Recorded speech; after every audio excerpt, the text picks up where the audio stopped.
अस्सलाम वालेकुम, मैं हूँ राबिया नज़ीर और अपने व्लॉग के पार्ट 2 में आपको कहती हूँ खुशामदीद। जैसे कि आप लोग देख रहे हैं मैं मस्जिद के अंदर पहुँच चुकी हूँ और मैं बहुत ज़्यादा एक्साइटेड हूँ, मैं आप लोगों को पहले बता चुकी हूँ। बट हमें बहुत ज़्यादा इंतज़ार करना पड़ा, इंतज़ार करना मुझे बिल्कुल अच्छा नहीं लगा पर करना पड़ा। बट कोई बात नहीं, अल्हम्दुलिल्लाह अल्लाह ताला के घर में है, मस्जिद में है तो ये पुरसुकून माहौल, ये रौनकें मेरे दिल को बहुत ज़्यादा खुश करेंगी। यहाँ पे मुझे आप लोगों से 2-4 बातें करनी है। पहली बात तो ये कि गैर मुस्लिम वो जूते उतार कर आ रहे थे और मुस्लिम्स जूता पहन के मस्जिद आ रहे थे, जो मुझे पसंद नहीं आया। आप लोग की अपनी सोच हो सकती है, बट मुझे ये चीज़ अच्छी नहीं लगी। अल्लाह का घर है तो हमें थोड़ा अदब रखना चाहिए। सेकंड पॉइंट, लोग मस्जिद में लड़ाइयाँ कर रहे थे, जो मुझे बिल्कुल अच्छा नहीं लगा। अपनी जगह के लिए, अपनी सीट के लिए, और जो लोग ड्यूटीज़ भी कर रहे थे तो वो गुस्से में बात कर रहे थे और लोग जब उन्हें जवाब, जैसे ये वॉलंटियर्स आप देख रही हैं खड़ी हैं, इनकी ड्यूटी थी। एक आंटी आगे चेयर रख कर बैठी हैं और जब उन्होंने मना किया कि आपने यहाँ पर नहीं चेयर रखनी ताकि पीछे वाले देख सके, उनका हक है पीछे वालों का, तो वो उन्हें डाँटने लग गई। उन्हें कहती हैं दिन में ऐसा नहीं है, दिन में वैसा नहीं है। इतना उन्होंने मिसबिहेव किया कि मुझे बिल्कुल भी अच्छा नहीं लगा। और तीसरी बात, लोग हर बात पर तालियाँ बजा रहे थे। देखो आप समझो इस बात को, अल्लाह ताला का घर है, मस्जिद में आप कैसे तालियाँ बजा सकते हो? मस्जिद है। उसके बाद जब हमने ये सब शिकायतों के बाद, ये आप देख रहे हैं बार-बार चल रहा था, अभी आएँगे डॉक्टर साहब, अभी आएँगे डॉक्टर साहब, अभी आएँगे डॉक्टर साहब। पर डॉक्टर साहब नहीं आए, पहले उनके बेटे आए और उनसे पहले माशाल्लाह माशाल्लाह 3 बहुत बड़े कारी थे जिन्होंने तिलावत कुरान पाक की। और यहाँ पे भी मुझे एक शिकायत है और वो मुझे शिकायत सबसे ये है कि जब तिलावत कुरान पाक हो रही थी, सब आपस में बातें कर रहे थे, आपस में गॉसिप्स कर रहे थे, अपनी सीटों को देख रहे थे, अपने बच्चों को देख रहे थे। हालाँकि कितना खूबसूरत लगता है, जैसे ही कारी साहब तिलावत करने आए हैं, उस टाइम पे सारे लोग खामोश हो जाते हैं। जैसे नमाज़ हमने पढ़ी,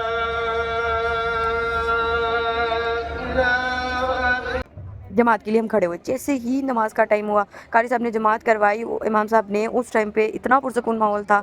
नमाज़ पढ़ के इतनी रूह की, जिसे कहते हैं ना तस्कीन, लोग कहते हैं कि म्यूज़िक रूह की ग़िज़ा है, ऐसा नहीं है, नमाज़ हमारी रूह की ग़िज़ा है। इतना अच्छा फ़ील हुआ। एक बात मैं यहाँ पे ऐड करना चाहूँगी, जितनी पुलिस फ़ोर्स थी बहुत अच्छी थी। मेल जितने पर्सन्स फीमेल की साइड पे थे बहुत रिस्पेक्टफुल थे, बहुत यंग थे। मतलब अच्छे थे, पढ़े लिखे लग रहे थे। मतलब जितनी फीमेल जाके उनसे रिक्वेस्ट करती थी, भाई आप प्लीज़ मुझे वीडियो बना दें। मतलब कोई बदतमीज़ी नहीं कर रहे थे, कोई मिसबिहेव नहीं कर रहे थे, बहुत अच्छे तरीके से सबको डील कर रहे थे। क्योंकि जैसे आपने देखा हम लोगों के आगे थोड़े-थोड़े जंगले लगे हुए थे, जिसकी वजह से हम लोग को कम नज़र आता। हमने उनसे रिक्वेस्ट किया आप ये जंगले उतार दें, तो उन्होंने ये वाले जंगले जो इस टाइम आप देख रहे हैं, उन्होंने कोशिश की उतारने की, बट नहीं उतर सका। तो ये बहुत अच्छा था, पुलिस वाले बहुत अच्छे थे, वॉलंटियर्स बहुत अच्छी थी। बस ये कि इंतज़ार बहुत ज़्यादा था। अगर पंक्चुअलिटी को थोड़ा-सा मद्देनज़र रखा जाता, तो जो लोग पहले आए थे वो पूरा देख कर जाते। जैसे क्योंकि मुझे रात 2 बजे तक रुकना पड़ता, वो कोई इश्यू नहीं था, मैं रुक सकती थी। बट मसला ये था क्योंकि हम लोगों को पता था कि 6:15 का टाइम है, व्हिच मीन्स के 6:15 शुरू हो जाएगा। ये चलो 7 बजे तक शुरू है, बट ऐसा नहीं हुआ। जो डॉक्टर साहब के बेटे हैं फारिक नाइक, वो ही तकरीबन 8:30 के बाद आए थे।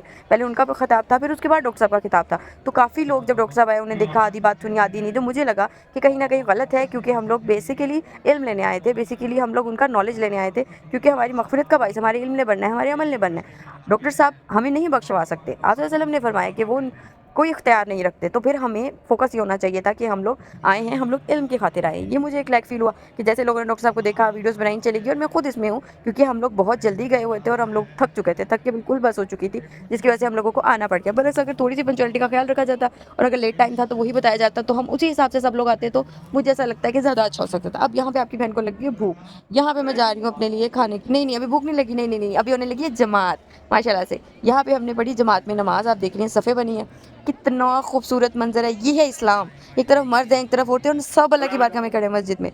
कितना खूबसूरत मंजर है। और इस टाइम मुझे भूख लग चुकी है। मैं गई हूँ और मैंने जाके बताऊँ आपको क्या क्या लिया। मैंने लिए बर्गर, मैंने ली क्या कहते हैं वो खट्टे चने, और मैंने निम्को खरीदी। आप कहेंगे पार्टी करने गई थी, बट क्योंकि मैं ड्यूटी करके, ड्यूटी के बाद वापसी पे मुझे था जल्दी पहुँचना है, सीट मिल जाए, खताब की समझ आ जाए, जिस मकसद के लिए जा रही हूँ वो पूरा हो जाए। आपने मेरे पिछले ब्लॉग में भी देखा कि मैं बार बार गई थी, मैं जल्दी पहुँची। माशाल्लाह से आप देखिए, जिन जो लोग पहले नमाज नहीं अदा कर सके वो अब कर रहे हैं, और मैं भी ये सुनते पढ़ रहे हैं और नवाफिल पढ़ रहे हैं। माशाल्लाह से कुछ नसीब लोग हैं जो अल्लाह ताला ने की इबादत कर रहे हैं। आप कभी भी किसी को कोई छोटी नेकी बड़ी नेकी इबादत करते देखें तो माशाल्लाह ज़रूर कहा करें, क्योंकि आप सल्लल्लाहु अलैहि वसल्लम ने फरमाया है कि आप लोग रश करें उनके ऊपर जो नेकियां करते हैं, ना कि मालदारों के ऊपर। उनको देखें जो आपसे नेकियों में ऊपर हैं। तो आप अगर किसी इंसान को देखते हैं जो आपसे नेकियों में ऊपर, तो उसको ज़रूर फॉलो किया करें, माशाल्लाह कहा करें, दुआ किया करें, अल्लाह ताला वो तौफीक हमें भी दे। और ये अब मैं उतर के भागी भागी जा रही हूँ, क्योंकि मुझे भूख लग चुकी थी, मेरी फ्रेंड को भूख लग चुकी थी, और मेरी सिस्टर को भी भूख लग चुकी थी। और आपको पता है वन मैन आर्मी आपकी ही बहन है। और यहाँ पे आप देख रहे हैं कि रोयत हलाल कमेटी के चेयरमैन हैं। लोगों ने ये भी एक बहुत गलत चीज़ की, जब ये बात कर रहे थे, मुझे पता है इन्होंने काफ़ी खींचा, लोग थक चुके थे, तो अमूमन मेरे पास बैठी हुई आंटी आपस में ही बातें कर रही थी कि प्रावा हट जा, की लगे हैं, छड़ दे। इन्होंने भी कहा मैं मोहिल नहीं होगा, बट थोड़ी स्पीच इनकी ज़्यादा थी, वो अंदाज़ा मुझे है कि थोड़ी ज़्यादा थी।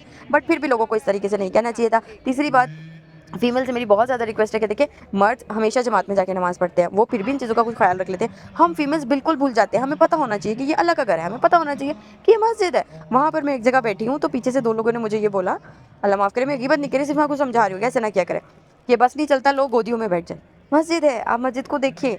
ऐसे कुछ एक्सपीरियंस तो मैं क्या बोलूँ, मैंने हरम में भी किए हैं, बट कम से कम अपनी अखलाकियात को, जब हम मस्जिद जाते हैं या हम किसी ऐसी गैदरिंग में होते हैं जहाँ पे हम अल्लाह का कुर्ब हासिल करना चाहते हैं, तो हमें ये नहीं करना चाहिए। और माशाल्लाह से माशाल्लाह अल्हम्दुलिल्लाह ये फारिक नाइक साहब आ चुके हैं और अब हम इनका बयान सुनने लगे हैं। दूसरी एक और चीज़ क्या क्या मैं बताऊँ, मेरे जहन में आ गई है, वो ये कि जब अनाउंसमेंट हुई उनके बेटे का नाम फारिक नाइक, तो आप लोग थोड़ा सा पढ़ लो, प्लीज़ पढ़ लो। फारिक होता है, गाइन लगता है फारिक लफ्ज़ में, और इनका नेम है फारिक, उसमें काफ है, के की साउंड है, और फारिक में जी आता है। तो आप इस चीज़ को थोड़ा सा अंडरस्टैंड करें कि लोगों ने जैसे नाम आया, मेरे आसपास के लोग हंसने लगे थे, उनका मजाक उड़ा रहे थे। थोड़ी तो यार शर्म करनी चाहिए, थोड़ी सी तो शर्म होनी चाहिए। मैं जानती हूँ मेरा व्लॉग लंबा हो गया है, बहुत ज़्यादा डीपली मैंने बातें की हैं, आप लोग बोर भी हो गए होंगे, पर देखिए एज़ अ मुस्लिम वहाँ से जो मैं सीख कर आई हूँ, हमें दाई होना चाहिए, तो मैं उस सीखे को थोड़ा सा कन्वे आपकी तरफ कर रही हूँ कि मैं आप लोग को दावत दे रही हूँ किस चीज़ की, अखलाकियात की, जो आप सल्लल्लाहु अलैहि वसल्लम ने हमें सिखाई हैं, हमें उन्हें फॉलो ज़रूर करना चाहिए। थैंक्स फॉर वॉचिंग, अल्लाह हाफिज़, मिलते हैं अगले पार्ट में।